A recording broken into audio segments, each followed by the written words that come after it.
It is. Can you talk about unions and how they're trying to break unions? I'm a member of CTA and the teachers union. Thank you very much. Thank you. And I just see this bashing of teachers constantly going on, and the bashing of unions. And you look at the mine; it's a non-union mine. So this is actually very interesting because you had Rush Limbaugh saying where were the unions at the mine, and there was no union. It was a non-unionized mine. And Massey Energy did everything it could to basically intimidate the miners so they did not join a union. So this is one of the problems that we see when in an industry like the mining industry, say, you have the miners confronted with either doing whatever the bosses want or not having a job. And that is really what is a tragic fact about that story, that a few days before the collapse, people knew there was trouble because miners were sent home early because the gases, the methane gases were rising. So even though they knew there was trouble, they didn't have any advocates there to say, that's it, we're not going back until you fix the problem. So this is really one of those teachable moments where we can see the power and the importance of unions instead of just giving in to the union bashing.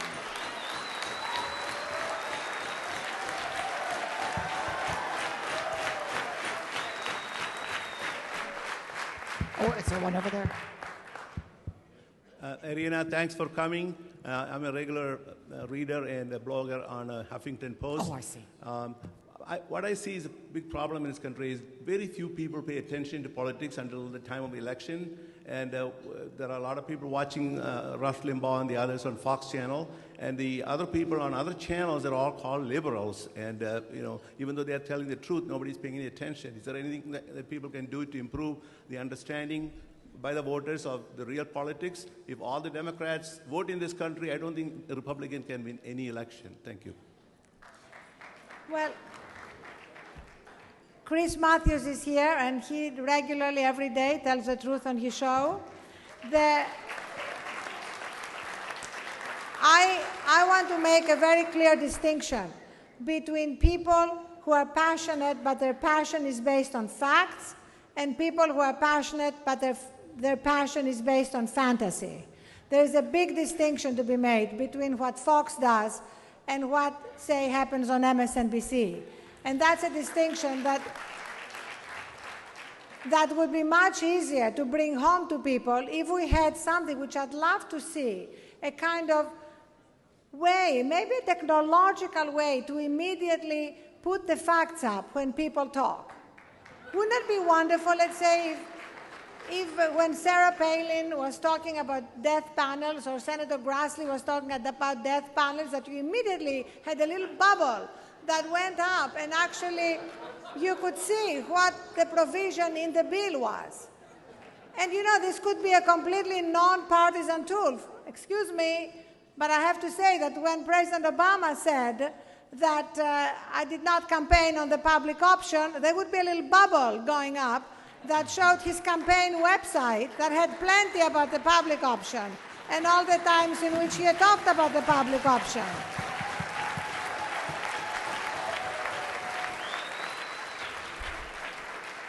Because, there's a very good reason why people have lost trust.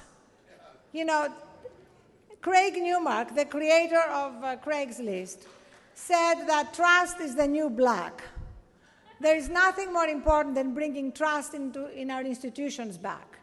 But it's hard to do that if people continue to distort the facts with impunity. And that's why we need to immediately challenge that. And very often, the media also need to remember that the truth is not always found in the middle. The truth is very often on one side or the other, and they should not be afraid to point that out.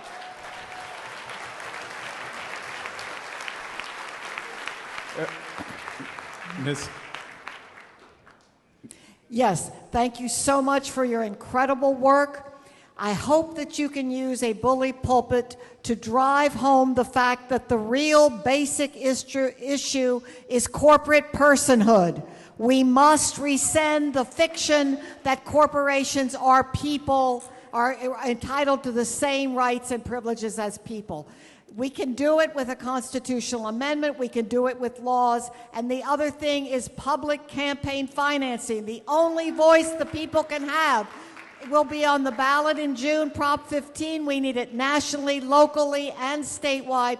I hope you will do everything you can to drive those issues home. It's all structural, and that's the only way we can really work. I will, but also I want to invite you to write about these things. That's the great thing about what we do on the Huffington Post.